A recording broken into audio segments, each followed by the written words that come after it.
Sounds awesome. So then I guess we could just start off with if you'd be so kind as to tell us a little bit about yourself. Yeah, excellent. Well, first, again, thanks for having me here. My name is Matthew Diemer, and I'm running for Congress in Ohio's 16th district. So, what does that mean? And I know this might be super 101, but running for Congress is I am running to represent a district in Ohio, which is Northeast Ohio, a little bit west of Cleveland, the suburbs of Cleveland. It goes down to other rural areas, and right now the district is around 721,000 people.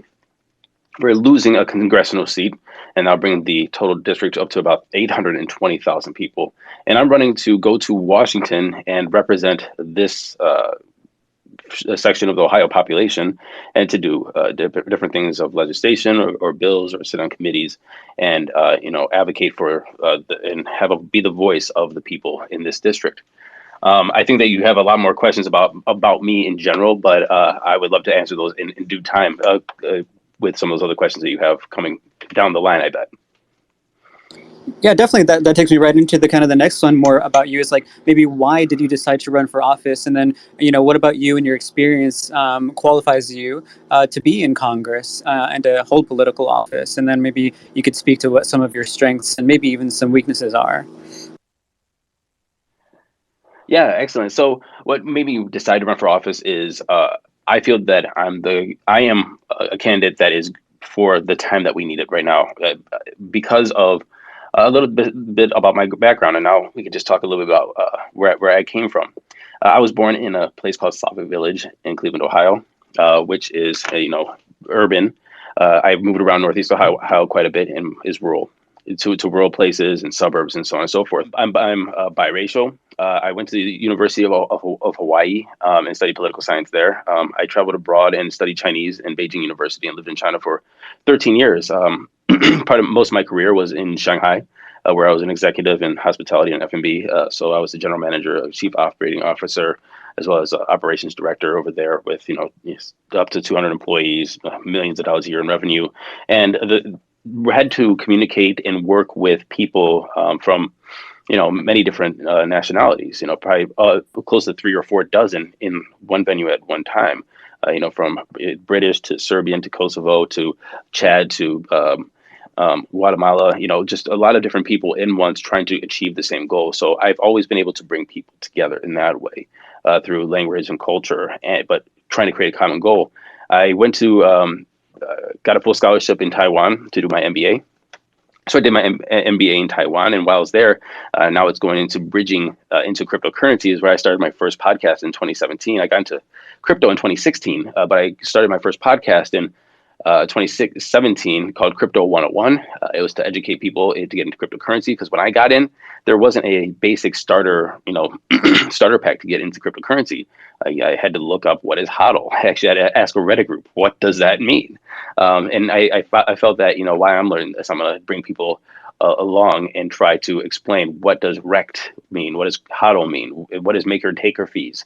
How do you sign up for Coinbase?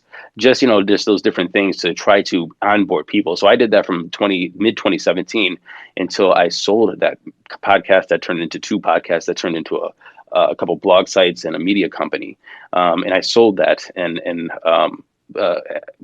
then had to move on to San Diego, which now I am a full-time podcaster for Decrypt Media. That's what I was asking Jason earlier.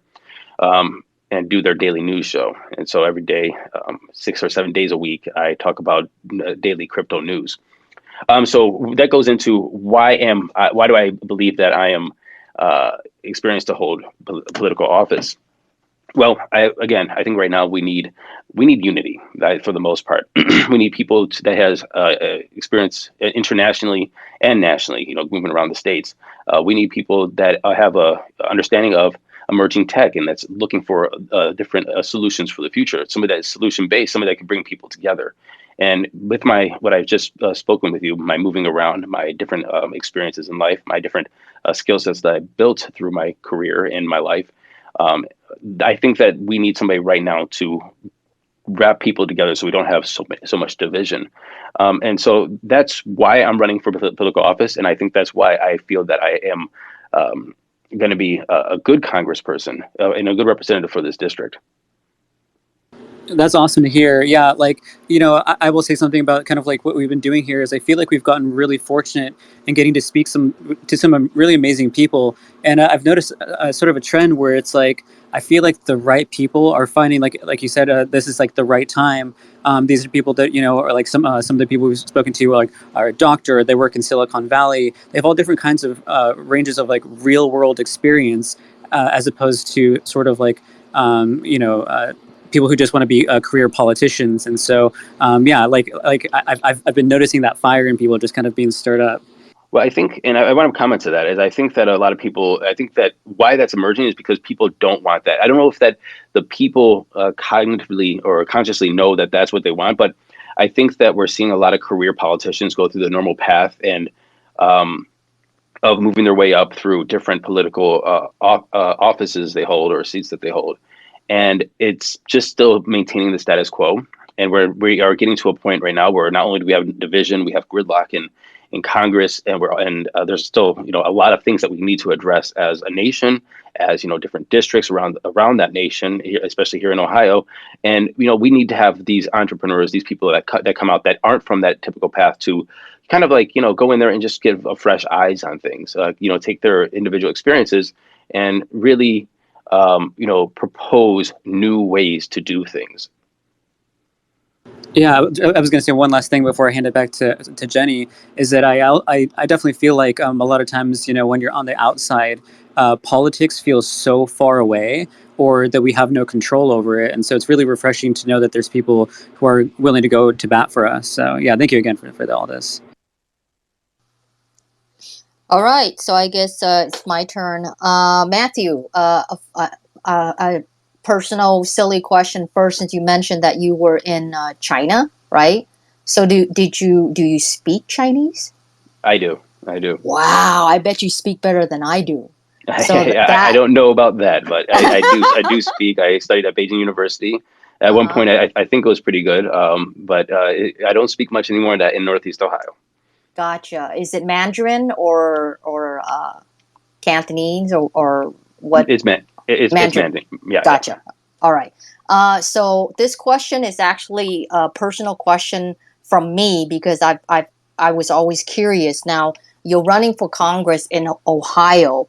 Now I think we've heard that Ohio is the state where like whichever the candidate or the presidency that Ohio picks, so does the country, something like that. Is that true? Can you dive into that a little bit more, or is that like a rumor? I think it used to be true. The Ohio was a very it still is a purple state, but it has turned red over the years, and we've also lost congressional members throughout. At every census. So right now we're losing another seat, and we're going down to 15 congressional members. So you are right; it used to be that way. I don't think it's that much anymore. Some of the hotbeds go to like Florida now. Ah, I see. All right. So my question is, what are some of the most interesting things you have learned so far getting involved with politics and running for Congress? Yeah, and that's an awesome question, and full transparency. I saw these questions beforehand, everybody, and I thought mostly about this one. And the most interesting thing I learned about getting involved in politics and running for Congress is authenticity. It's very easy to lose your authenticity, lose while you're running, lose who you are while you're running. And that's because of party politics. That's because the one side or the other side is trying to pull you to their messaging or pull you in a way that is basically making you part of the machine. And what you really need to do right when you're running is to really search down deep and figure out who you are while you're running, and make sure that you're strong enough to pursue that regardless of the pulls. And I can tell you right now, when I first got in, it's kind of like an ocean tide or a current. You didn't know how strong that current was until you jumped in the ocean. And I jumped in, and I see that it's strong. But I feel that I'm strong enough to maintain that authenticity and be true to myself. That's cool. And you know what? I commend you. I mean, you're probably are, I don't know how many already, Aaron, maybe seven, eight invites or guests on our show. and you're actually just share something honest that no no other candidate share, meaning that you just share that we share the question with you beforehand, right? So I guess now that is out in essence, and that's certainly fine. Aaron and I and Tim, by the way, everybody, Tim is still traveling a lot this summer, so that's why we're going to start having Dan Whitfield for our special guest host until Tim comes back. So if you see our digital flyers that do not have Tim, that's because of that reason. So Dan's gonna step in, and I'm not sure, Matthew, if you know Dan. Have you and Dan met? If No, we not, haven't. No. yeah, if not, Aaron should definitely introduce you guys. He's a great guy, and you are a great guy.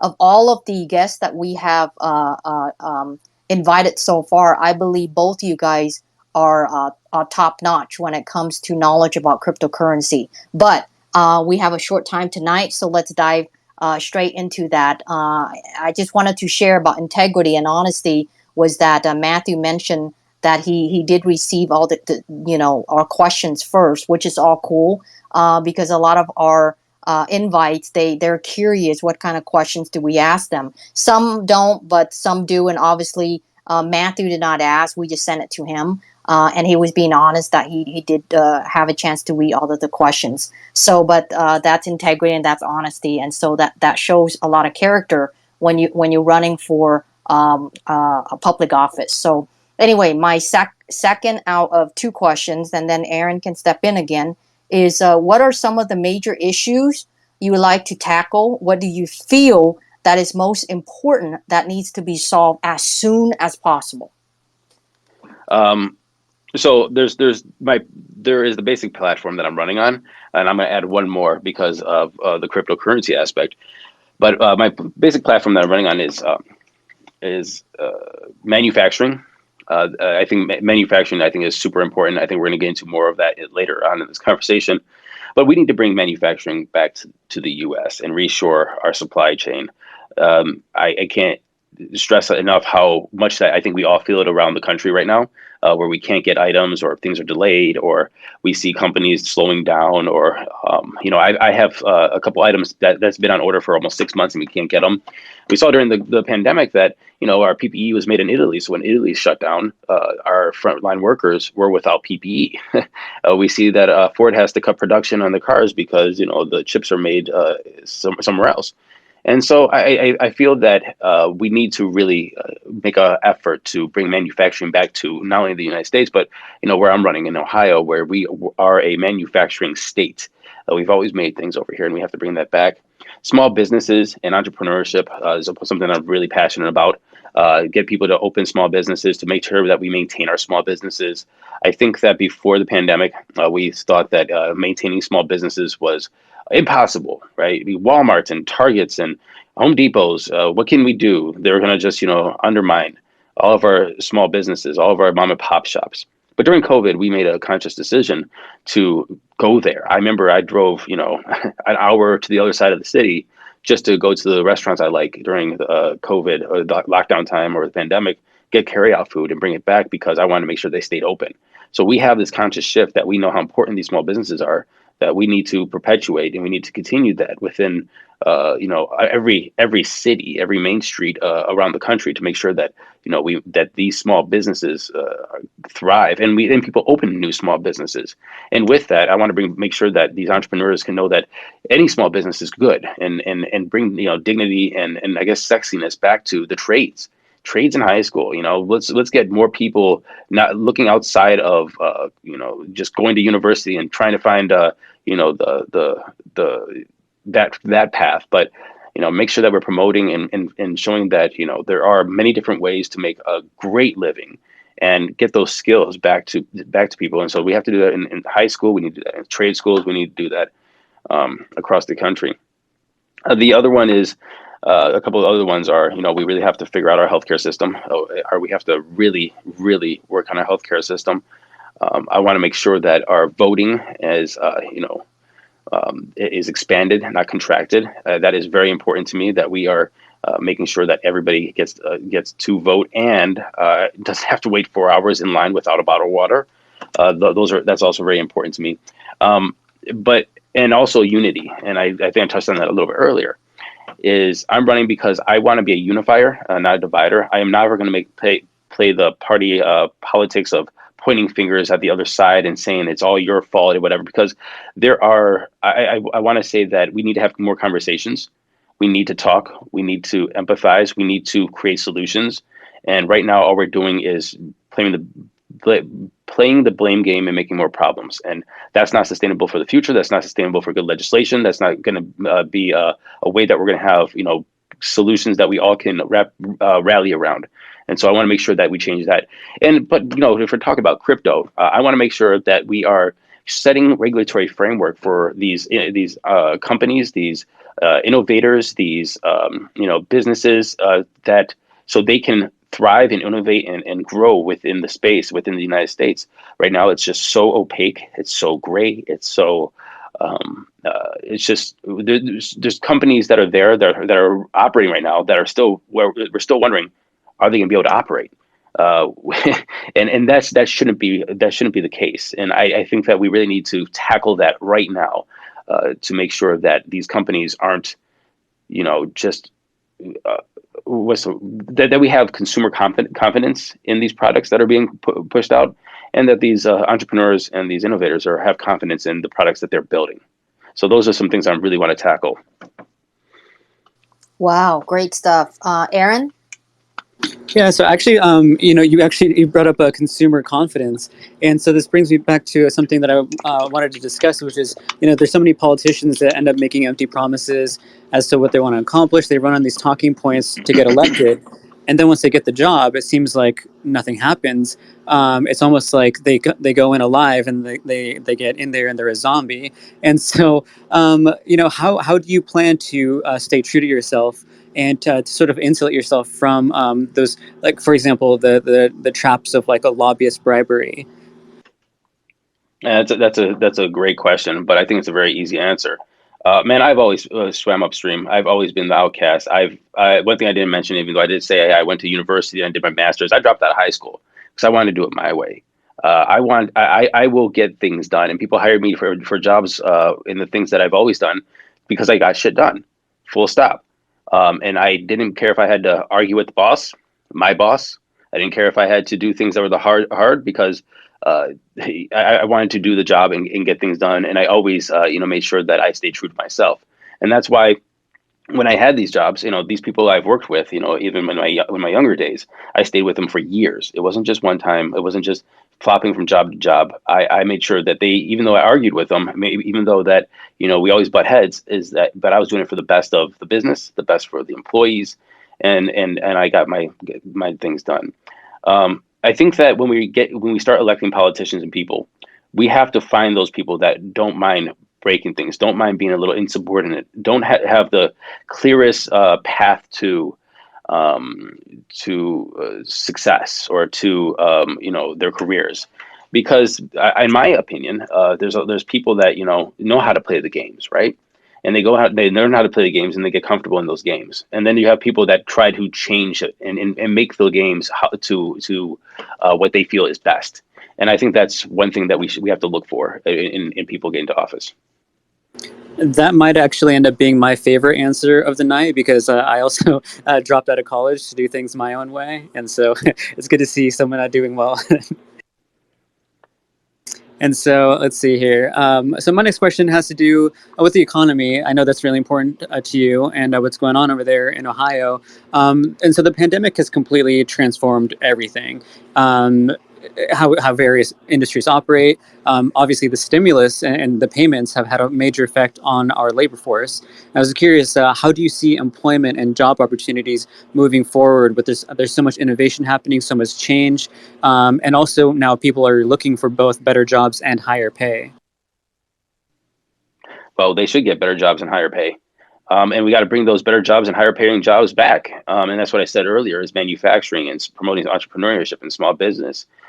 Look, we need to change the way that we think. We need to start promoting that these trade jobs are sexy again. We need to start promoting getting manufacturing back here. We need to start talking about living wage. We need to start talking about how to for lack of a better word, big build back better, using some Biden political jargon. I'm sorry, but it's kind of true. And we do have to really, incentivize companies to be here. We have to, rally as a nation to fix the infrastructure. And when I mean infrastructure, I'm just not talking about patching, roads and mending bridges. I'm talking about creating a 21st century America into 22nd century America that will have the staying power for jobs, for good wages, for our supply chain, for our national security. It has to happen, and that's how we're going to combat and get this get labor force and bring back good jobs and high pay. That actually reminds me. I think still people are kind of unaware of some of the things that are happening in other countries. Where I'm not sure if you're familiar, but like in China, where they're building very high tech smart cities with like crazy infrastructure that are also green, renewable, and yeah. So people I think don't realize that we're actually falling very quickly behind in that department. I lived in China for 13 years. I saw them from 2004 until 2016 when I went to do my master's in Taiwan and lived in Taiwan. Look, 8% of their GDP is going into infrastructure, and part of that infrastructure is to build, the state of the art manufacturing plants. My grandfather has a company, or we have a family company of forging here in Cleveland, and that plant was built by the U.S. government for World War II efforts, and in the World War II efforts, that plant. And I think I'm getting my family history right here, made landing gear, forged landing gear for World War II planes. And then after the war was over, my grandfather came in and bought the plant, and then we created jobs. We created an economy within that part of Cleveland. So we did. I like what you said there. Is like people don't realize how much China is putting into their infrastructure when it comes to not even smart cities and green cities, but their manufacturing and their their connectivity and their financial sector. So like I feel that we need to do the same. Jenny, you're up. Alrighty, Matthew, I'm going to give you a curveball. What that means is this question is not on the list. Okay, perfect. So I'm sure you can handle it fine.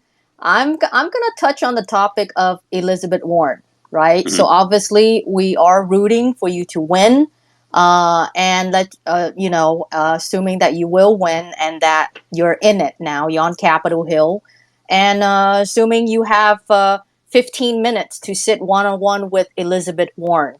And the topic of discussion is cryptocurrency. Okay.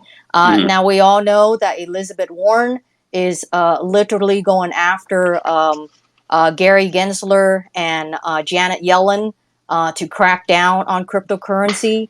Obviously, I believe you are pro cryptocurrency. So within that 15 minutes, or you're welcome to do less if you wish, what are some of the things that you would say to Elizabeth Warren to hopefully have her train of thought change a little bit about cryptocurrency and look at cryptocurrency such as Bitcoin or Dogecoin or even NFTs or some of the DeFi sectors, etc. Though I believe that some or should be regulated. What would you say that you believe that she will, sit back and say, well, you know what, Matthew, I think you're right. I'm going to go back and read up a little bit more on that.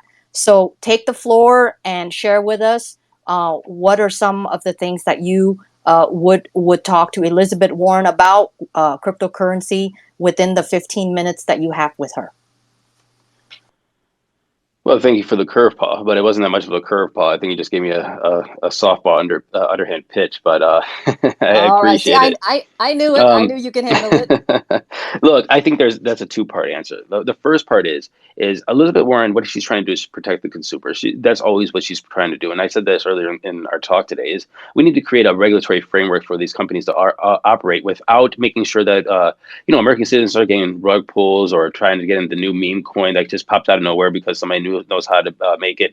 Look, we need to make sure that this industry grows. We need to make sure that these companies and these cryptocurrencies stay around. We need to figure out how Bitcoin fits into our economy. I mean, look, the or I'm sorry, the I guess the label of what Bitcoin is still isn't determined even in the Bitcoin community. Is it a store of value? Is it a digital gold? Is it a currency? Is it a and we need to figure that out because there's no way to make a regulatory framework so that we can allow it to thrive in America without first defining what it is, right? And let me just go back to say that again, Elizabeth Warren is just trying to protect the consumer. They don't want the pump and dump schemes and the rug pulls and the scams and the fly by night crypto exchange that exits and some dudes next running around India with $1 billion. That's what I think she's worried about. So let's create a regulatory framework that does not stifle innovation, that promotes cryptocurrencies, that promotes these emerging economies and financial products, and let's see how they work out into the American economy. But there's a second part to this, and that's what I'll tell her, by the way. And I think that that's exactly what she wants, and I think that that fits in with what everybody else wants, and I think that's a good middle ground.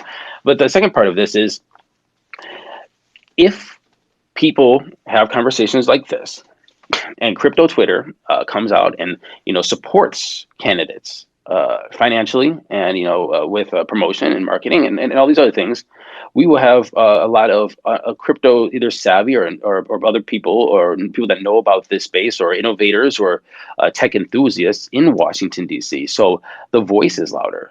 Is a new young freshman congressperson going to go down and sit with an experienced veteran Elizabeth Warren, ex-presidential candidate, and really make some headway? No, but we, the crypto space, can. People who support emerging technologies can. If we start, unifying together. Look, there's lobbies and groups for every social issue out there. You name it, there is a PAC giving money to candidates that believe in that thing. Where's ours? Where's the crypto PAC? Where's the millions of dollars going to the candidates that's running right now to help them get into office? And if we can get that, and we can start getting the people that see this new economy, see this new future for these emerging innovations and financial products, or these new companies and these new great ideas from brilliant people coming out into office, then we have an easier task and a louder voice.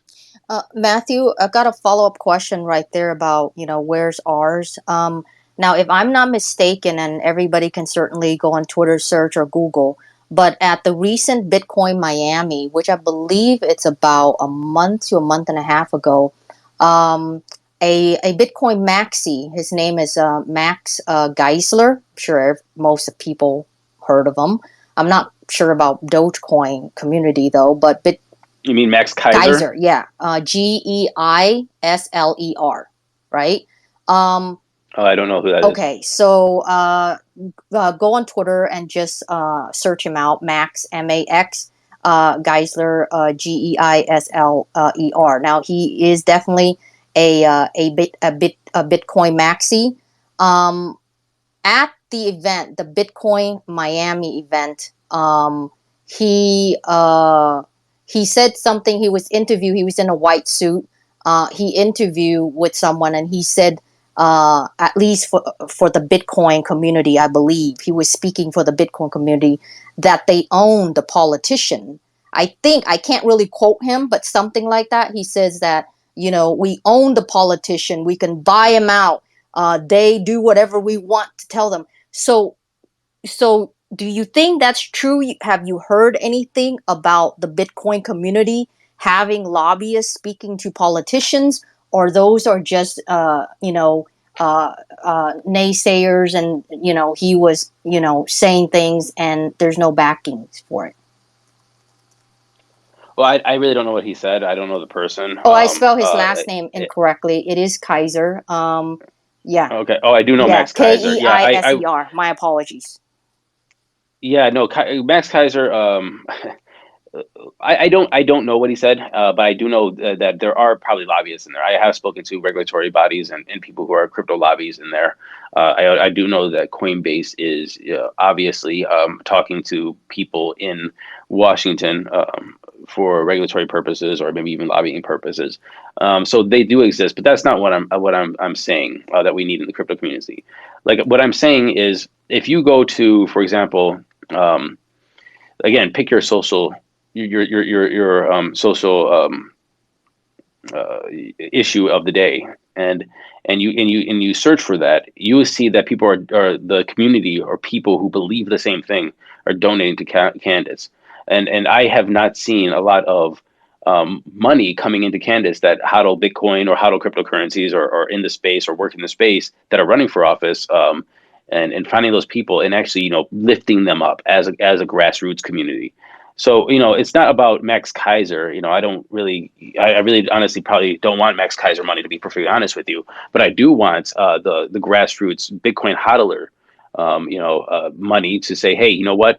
I see that you hodl because, every candidate that runs for Congress has to have an ethics disclosure. So all of my hodlings are there out in the open public for everybody. So as every other congressional candidate, I could promise you right now that I am more. That I take this much more seriously than anybody else out there. But what I'm trying to say is we need a grassroots movement of people that have a clear understanding that if we want the regulations in Washington to go the way that we want them to, we got to get the people that understand the tech, that have been working in the industry, that have a little skin in the game into Washington. And I keep trying to say this to people, like, look, $1,000 from 1,000 people in the crypto space that says, hey, Matthew Diemer, can go to Washington and help guide these regulations so that we don't have Coinbase shutting down or Binance.us or FTX.us or these other financial products. And that would change the game, right? 1,000 times 1,000 will change the game for like this political campaign, and 1,000 times 1,000 or 500 times 2,000 will change the political campaign of somebody else that's doing the same thing. And next thing you know, if they win, they go and then they're helping shape the future of this space. And I think we can certainly agree with that, because we've seen that earlier this year. I guess we can call that the Redditors movement. How they did it. How they kill a bunch of fund managers by all the little guys got together and moved one stock, and when they did that, it became a tsunami. So totally believe in that. Aaron, go for it. Okay, yeah. So I want to go back to something a little bit before we get too much deeper into cryptocurrency. I think it's a topic that you and I both have some strong feelings about, which would be the healthcare system. It is completely broken here, and I was just curious, kind of what your vision for how it should operate, what that would be, and how should people pay for it? How should they have access to it? The healthcare question, I can't say that I'm going to have all the answers with the healthcare question, because first I want to make sure that with anything, I want to make sure that my girlfriend's a doctor. I want to make sure that they have the leading seat at the table, the people who work in the industry, the nurses, the doctors, and tell us what the patients need, because they see it on the ground. They understand what they're dealing with. I think that's the first thing. But from what I hear, the whole system needs to be gutted, and that's not going to happen. Let's just be honest. We're not going to gut the whole system. But I will say that we do need much more transparency, and make it be a free market. And the free market has the consumers involved as well. Look, I have no clue how much a blood test costs in going to the doctor. It might cost different from different insurers from different hospitals. And so that doesn't allow me to make good choices as a consumer for my healthcare needs. So we just have to have better transparency. We also really need to expand Medicaid. We need to make sure that people get insurance. We need to also, and I'm very strongly adamant of this, we need to have people have their family doctors. We need to have people have access to family doctors from the beginning of their life until they get old. If their doctor gets old and they retire, they pass it to somebody else that can continue to care for them, so they know what's going on with their bodies. It doesn't matter if you're young or old. You should have access to basic blood checks, basic 2 times a year physicals, just healthcare checks, to understand before something gets too bad. Let's say, hey, you need to either change your diet, change your lifestyle, change this or that, or something's popping up, so we can have this preemptive care. And also, I just want to say that I think it's absurd that basic things that have technologies that have been around for hundreds of years, still we're getting charged an arm and a leg, no pun intended, for like stitches. broken bone. Like we know how to set bones and put a plaster cast on. It doesn't cost much. And just go ahead and find a doctor and have checkups. So I think that there's a lot of very low hanging fruit that we can just basically make sure that people have more access to, more knowledge about their own personal health. Take these very, I guess, old or very simple technologies and expand that to be either very, very, very cheap or free for a lot of people, and have transparency in the system, so we know exactly what things are costing, so we can also be a participatory of the market that is healthcare, and then we start build it out from there. All right. So then we'll go back to crypto, and you spoke about it a little bit at the very beginning of the conversation, but yeah, could you talk about maybe like some of the first cryptocurrency? I could probably assume that's probably Bitcoin, but yeah, how did that look back then when you were a crypto noob? I'm sorry, what was the question? Oh, by the way, I didn't say a public option, by the way, for healthcare, which I think is very important. But I'm sorry, what was the question? Basically, if you could just talk about, like when did you first discover cryptocurrency? What were some of the first ones that caught your eye, and how that got your interest, really, and what made you want to keep looking into it? Oh, bro, I can't tell you about all the bags that I'm hodling from Poloniex. And the what was that box that they had? The chat box? I can't remember what it's called. Man, what was it, Aaron? Sorry, which one? Remember Poloniex? The chat box was called something like the. I don't. Sorry. Damn it. Well, anyway, 2016, 2017, Bittrex Poloniex bags are still heavy. Yeah. Still didn't figure out how to exit them. So I can't tell you like what happened all there. But I like everybody, we've started hearing about Bitcoin in 2013, obviously, and of course you didn't pull the trigger. And then 2016 came around. My bartender, he's a funny dude, and he was in the middle of the shift trying to buy Bitcoin from somebody in China, sending him a WeChat payment, and then so that Bitcoin went to his wallet. So we're in Shanghai. He was sending to some guy in Guangzhou, and then he was sending it back.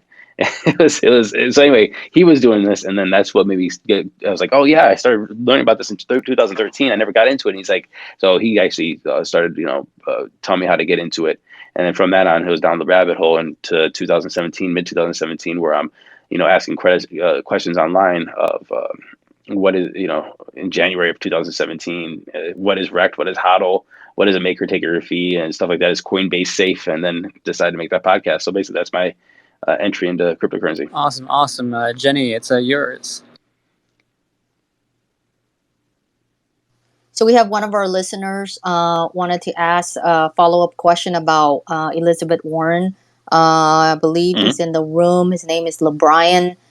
Basically, he thinks that if you can comment more on it, that he doesn't think regulation will fix rug pull.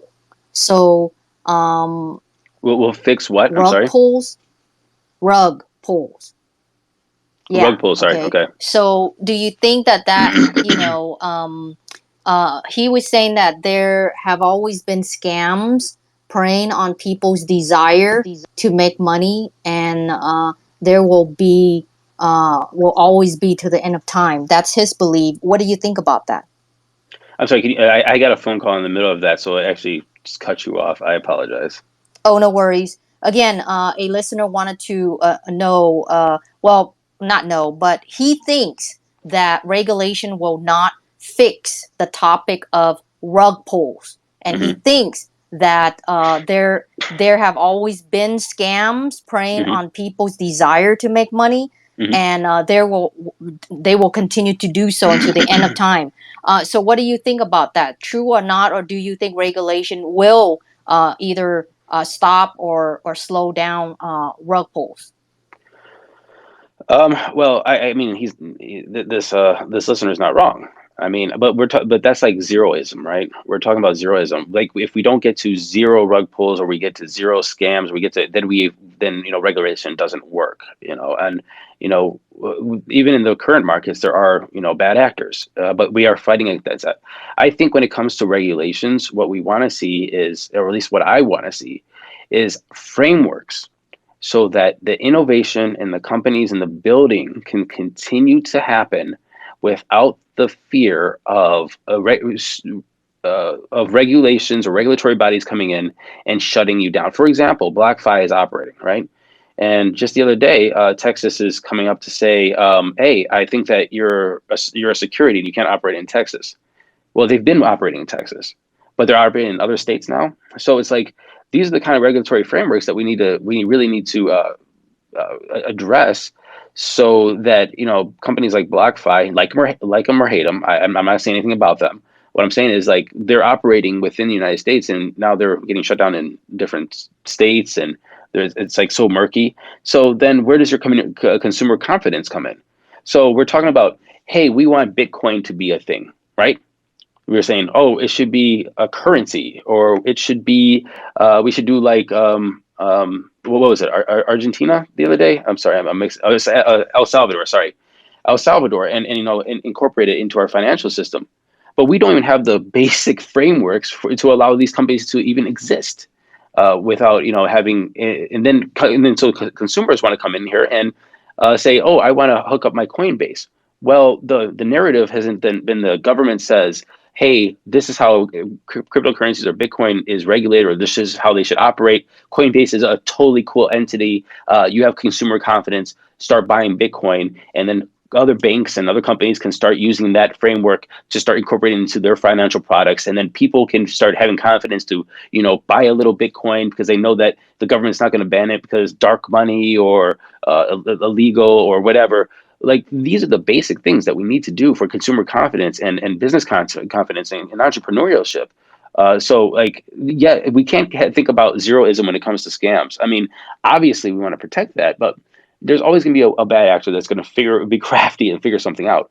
What I'm talking about is trying our best to protect the consumers, protect the businesses, foster innovation in this space, and build customer confidence. And once we do that, I think that the Bitcoin and the crypto space and the blockchain space is going to take off in a way that we have never seen before, while protecting people. Yeah, certainly, totally agree with you there. On the topic of crypto, because I know a lot of our listeners are into the crypto space, so I'm gonna ask the next question. How did you get to be involved with a crypto podcast? I know a lot of our listeners do not know that about you. How was that experience, and what are some of the things you learn that you find interesting? Well, like I said, I started crypto podcasting in 2017, so I did that for quite some time and had all kinds of different guests on throughout the years, many different companies and innovations and guests. And now I work for Decrypt Media, and I do their daily news show. So every day I put out a podcast at 12 o'clock Eastern Standard Time, 9 o'clock Pacific Time, just to go over the daily news. So how did I get involved? Again, like I said, because I wanted to educate. I wanted to make sure that people didn't have the struggles that I went through to try to learn the space. And then I wanted to make sure that everything that I had in Discovery of learning about the different companies, about the different ideas, about the different ways of thought that are coming out of the space, that I was sharing that with people. And I think that that's the beauty of an emerging industry, is that you get in where you fit in, or you even find your own space to try to create in here in this space. And that's what I really like about the crypto space, is that just put in the work and do the work, and you can find a way to engage and foster the community or foster the industry.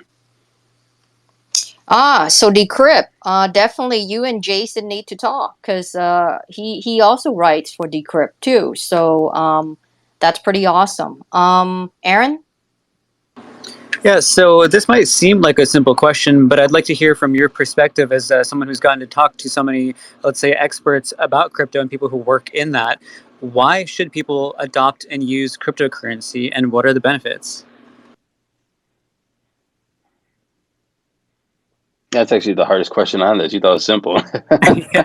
There's the curveball, bro, right there.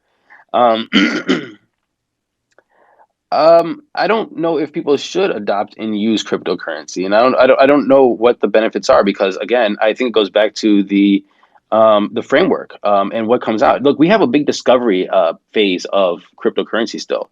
When it comes to how Bitcoin is classified or how we're even thinking about it, there's still multiple ways of speaking about Bitcoin. Is it a store of value, digital gold, a currency? Are people going to spend it?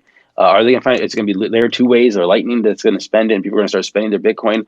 Or, I mean, look at the DeFi products that are coming out there, the NFT products. So when I think when you're saying cryptocurrency, I'm assuming you're talking about the whole space. I think that there's still a huge discovery to figure out how everything's going to shake out. And the thing I really want to just say is like, it goes back to regulation and allowing the discovery of these companies and of these niches to play out and see why people will find the benefit to them. Because I know there's benefits there. There's benefits to a lot of different things that are coming out in the space. But we need to figure out, first, make sure that the discovery happens, allow people to find, or these companies or these coins to find their niche, allow these companies to start incorporating them into their business models, allow the governments to even incorporate blockchains into different aspects of their governance, or companies to come out with solutions for governance via blockchains, and then people will find the benefits. So.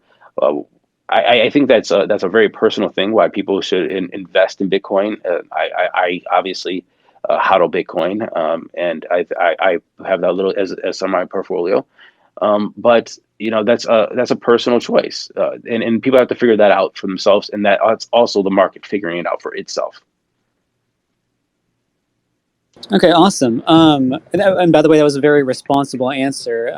Yeah, so I do have another question. A lot of people are really hoping to make a lot of money. Sometimes they're investing in cryptos for the actual project, for the use case, for the technology. But being honest, I would say most people are investing hoping that they get that 10x or 100x return. And so a question that I have is, if the wealthy are actually, of course, in the best position to be able to invest in crypto, whether that's being early, being the first to be informed on these opportunities, and obviously having the most money to be able to invest, should we even really be looking at crypto as a solution in terms of wage gap or lifting people out of poverty? And by crypto, I'm gonna assume you're talking about just these different blockchains or these different ideas, And or honestly, I would say kind of both, whether it's blockchains or because there's also people that are sort of confusing tokens with sort of like new projects, if you know what I mean. And so I think that's also sort of like a lack of education or awareness. And so I think it's just like to the overall space of crypto currency, because a lot of people get it all kind of confused or lump it all together, and oftentimes don't know what they're investing in. right, right. Well, it's hard to tell. It's hard to say that you won't get rich when you saw a lot of people get rich. Right. Yeah. So I'm going to take a step back there. And when it comes to the wealth gap, obviously Elon Musk is going to have with his 1.3 billion dollars worth of Bitcoin, and if Bitcoin goes to 100K, he's going to be a lot richer, and that's going to any of my hodlings is going to not even make a dent into his hodling. So yeah, he just got richer off of that. So it's hard to argue with the wealth gap. But I also don't know the evolution of Bitcoin or 100 years or 200 years down the road of what a solution like a limited supply would do for economies or for money in general, and how that would evolve. But what I will say about this is I want to. I think that the financial solutions, the financial products that are coming out in, say, DeFi, are creating, and also things that are coming out like Robinhood or Coinbase, and the ability to invest is creating access. And that's something that the average person didn't have before, is access. Before, it's like if I want to buy stocks, I didn't even know how to buy stocks. So you got to be an accredited investor, or so all these products, like right now, for just investing and buying, are opening up to the mom and pop to be able to put $10 in and buy a little Tesla stock, or $100 in and buy just a little bit of Bitcoin from many different avenues. And that is an amazing thing, especially when they're tokenizing stocks now. And that's creating more access, right? And that's what I want to see, is the average person to have more access to these financial products that they didn't have access before. And then moving into like DeFi and access, Look, like I told you at the beginning of this, I grew up in a town called, or I'm sorry, a region of Cleveland called Slavic Village. The median home price in Slavic Village right now is around $39,000. So, do you think that somebody who has a $39,000 home with a mortgage, maybe, and maybe half of it's paid off, they make maybe $20,000, $21,000 a year living in that home, has the same financial access as somebody that has a $500,000 home and makes $250,000 a year, or even a millionaire that has a net worth of 10 million or $20 million? No, but what we're seeing that there are products for financial access to allow people of modest means to enjoy um, uh, the same products as that were allowed to, or afforded to, or allotted to the people that had a lot of capital. And what I mean by that, I mean we're talking about using whatever collateral you have to take out a small loan. In DeFi space. So let's say if you have that $40,000 house, and you can and we can somehow collateralize the equity you have in it. If it's $20,000, and you can take out a $5,000 loan to fix your steps, or to start that business, or to fix your roof. What you're doing is you're perpetuating wealth creation and wealth growth there, right? Because they're allowed to maintain the property values maintain or go up. And even though it's just we look at it as only $5,000, it is an access that will, I think, empower the the people that didn't have that access before, um, to build wealth and to leverage their existing equity or capital in ways that they never had before. Also investing in either cryptocurrencies or stocks or whatever, because that access is there. So I think that it's a yes and or but. Yes, there is a still big wage gap that we have to worry about and think about. And no, I don't think that investing in Bitcoin is going to change that much. There will still be very, very, very rich people, yes, there is a lot of Dogecoin or meme coins, or Shiba Inu coins, or baby Dogecoin gambling going on. But I do, what I really like is the access, and people thinking about how to get these financial products to the average person so they can start building wealth. Awesome answer. Yeah, and much appreciated. Yeah, really, the space is just still too new to even really be able to speculate too much, isn't it? And so, yeah, I did want to touch on something. Since we're on the topic, is and I also want to say, like, I did check out your podcast. I really appreciate the what you're doing and the work and who you're talking to. There's some really great information on there. I think I really would encourage people to check it out. Like, I checked out your conversation with like some of the Solana people. You were talking to Celsius, discussing, I think it was like a staking and like leveraging. And that's a lot of information I think people here need to really learn, and also kind of like put out there more. And so I did want to get your opinion on some of what cryptocurrencies, blockchains, whatever projects do you find to be the most important or beneficial? And then if you'd also maybe like to shout out some of like the less popular ones that show promise or that you are interested in. I wouldn't shout out companies, but like I said, I just want to go back to the last answer, and I can make this really quick, to be honest with you, is that it's about access, and it's about the innovation. I love seeing like NFTs come out, and I love seeing that artists are getting paid for their art in different ways. I like that. I saw what was the artist name? Fewicious. That what is was a 14-year-old trans boy, and documented his journey from 14 to 18 years old, doing surrealist art on his iPad, and sold it for $2.1 million. And now that person, through all that pain and anguish, discovery, and journey of his life, now can actually have some stability in creating his art. I think that's freaking amazing. I love that. I love the access, again, that people. I had somebody on the show from. He's an artist from Mexico City, and had a full-time job and did art on the side. Had nowhere to sell it. I was trying to go to galleries, and then started doing it in digital, and then started doing it in NFTs, and now is a full-time NFT artist. Using blockchain tech and making NFTs. That is access. That's what I'm talking about.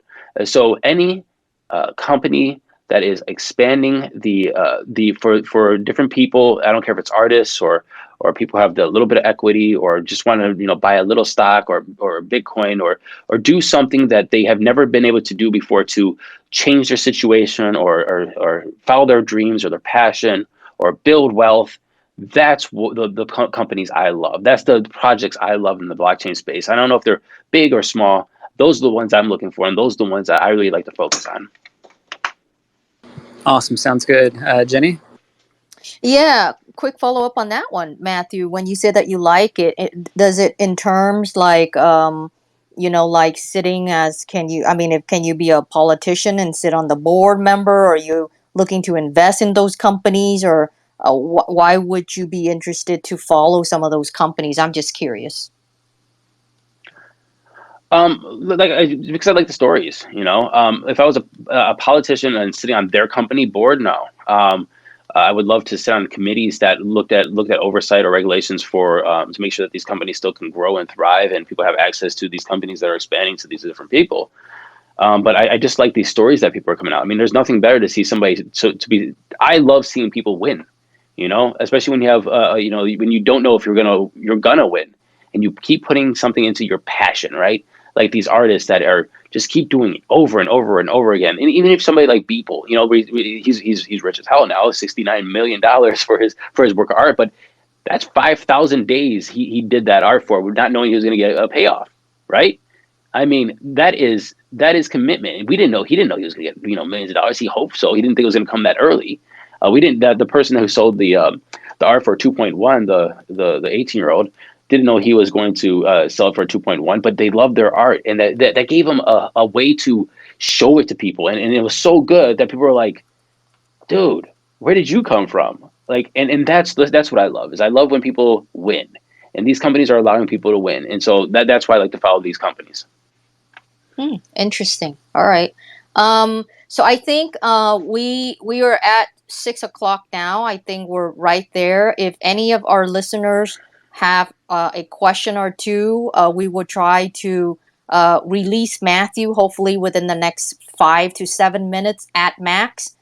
So if you have a question, please go ahead and click the request there. And if it's within the next 5 to 7 minutes that we have time, I'll accept and you could come up and ask Matthew a question directly. But speaking of NFTs, Matthew, you were talking about the 18-year-old. I think it's the name is, I can't pronounce it, but Fewocious. Is that the artist that you're talking about? I think it's Fewocious. I never saw it, heard it said, but it's FEWO. It's Victor. Yeah. Yeah. And the name is Victor, I believe. Yeah. So So Victor did really well with NFTs. My last question for you, since it's time, is obviously, are you accepting crypto for campaign donations? Yes, I am. So if you go to diemerforcongress.com, DIEMER for congress.com, you can see there's two donate buttons: donate and donate with crypto. That was one of the things I really wanted with my campaign, is to show that that I am trying my best as as a legislator already, just trying to come out to try to promote what I believe that is innovative technologies, and I made sure that it was incorporated in the campaign very early. And like I said, to people who are in the crypto space, if we rally together and donate to candidates like myself and others, to in a serious way, and we have the power to go to Washington and to make sure that we perpetuate this industry. Gotcha. And can you share a little bit more? Does your campaign utilizes BitPay or some? How do you process? Because I'm sure when you accept cryptocurrency, you would have to liquidate in order to pay for expenses, right? Or how can you share us a bit more about that? That's a beautiful question. Yes. So we do use BitPay. It was the BitPay created I'm going to call it the KYC or AML system. That allows us to take Bitcoin and cryptocurrency, because you need to have information on the people. So because of campaign finance rules, and again, this goes back to regulation, and and regulation doesn't mean regulating to stop something. It means to just setting up frameworks. I want to use the word framework. Is like there hasn't been a regulatory framework for accepting cryptocurrencies for a campaign since 2014. Nobody's have said anything about it. So the lawyers that I've used, and BitPay and my compliance team, we are all trying to figure out like what can and can't we do with cryptocurrencies and taking for a campaign. So it's been, kind of like going back and forth with different precedents that's been set, but there's been no direction by anybody. But so, I mean, yeah, we're kind of like still trying to pave the way for this. But yeah, we use BitPay, but again, there isn't much clarity on how to do it, but we do have to liquidate it when we do get it. And we actually asked him, that was part of the things we asked the lawyer is, well, can we just hodl? And he said, I think that you can only hodl up to $100. And at that point, if we get a sizable donation, there's no point just to keep $100 of Bitcoin in there. Let's just we just said liquidate it all, because then it's just transaction fees and logistical problems. Gotcha. Well, I think we're on the last few minutes here, and you know what, Matthew, it's an honor for Aaron and myself to have you on today. It was very, very fast, but with the last few minutes, please go ahead and share with us what can we do to help you in terms of to boost you so that you will win the race, and if you can share some of the important dates coming up or heading towards 2022 that we should pay attention about. I know you're in Ohio. Some of us may have friends there, or we may tweet or root for you to get the word out. So if you can share what are some of the things that are important to you to help you and your campaign so that you can secure the victory. To be perfectly honest with you, it's donations. It is donations. I do not like the money in politics. I think that we really need to have campaign finance reform and real big. But as of right now, it takes money to win a race. Like I said earlier in this conversation, if the crypto community put in $1,000 and 1,000 people put in that $1,000, it would change the whole race over here, and it would make me a viable candidate fueled by the crypto community. Then you can go to Washington. We have this campaign and say the crypto community help me do this, and we get us there. And then we go and we do the work that we need to do. So honestly, if what I need is everybody to send, if they liked what I said here, to tell people to donate to the campaign using cryptocurrency. You can even use Dogecoin if you like, or US dollars, and let's create a movement to make sure that the right people are going to Washington to make sure that this industry evolves the way that we want it to. Very cool, Aaron. I'll let you have the last few words too with Matthew. Yeah, and so you were talking about having the right people in there, and I was just curious, are there any politicians either running or currently in office that you believe are have good intentions, are capable of doing good work, maybe some that you admire, and then also maybe some people that have been standing up for you or are supporters of yours that maybe we should know about? Well, I think that you should reach out to Jeff Seitz, that's in Ohio 4 right now. He's running. He's a really good candidate. He's running against Jim Jordan. He's been really on the ground. But I think that what I've been seeing and who I really respect, a lot of people used to say, these big names in politics, you would have the Bernie Sanders or the Andrew Yang or the Elizabeth Warren or Biden or Obama or whoever has just made it to the big stage. But what I've been finding is the people that I really admire are the people that are down on the ground just doing the work. It's like the local community people. I mean, we have people that knock 1,000 doors for a city council race, and they have 300. They have 300 houses in their ward, so they're going around 3 times and knocking the same doors and having the conversation. And that's what I'm learning to respect is the amount of work that when people want it, they're going to put into these races. So I've been having a new respect for the people who are running here locally. Awesome, thank you. And yeah, I just really wanted to kind of reiterate what Jenny had said, that like we're definitely here for you. This community is definitely rooting for you, and always feel like you can reach out to us if you ever need anything. I know I heard you on the donations, and that's super important. But just like as I was saying, as things progress and move forward, just know that we are definitely here. We are actively trying to build out this network of people that are not only just great potential candidates. People who we think would be great in office, but we want to get everyone networked closer, stronger together as a big community here. Because it's going to take more than just one person getting elected. It's going to take, in my opinion, a bunch of people getting elected. And so, yeah, we definitely support you, and we're always here. 100%. I want to say thank you very much for having me on, allowing me to speak. It was great to talk to you. You guys had excellent, excellent questions that I had to sit down with for a while today, and I appreciate just the platform to talk and to share my ideas. Thank you so much, Matthew. That's a wrap, everybody. It's a pleasure, Matthew. Thank you, everybody. All of our listeners, our friends in the Dogecoin crypto world, who knows Aaron and myself. Thank you, you guys, for all of your support.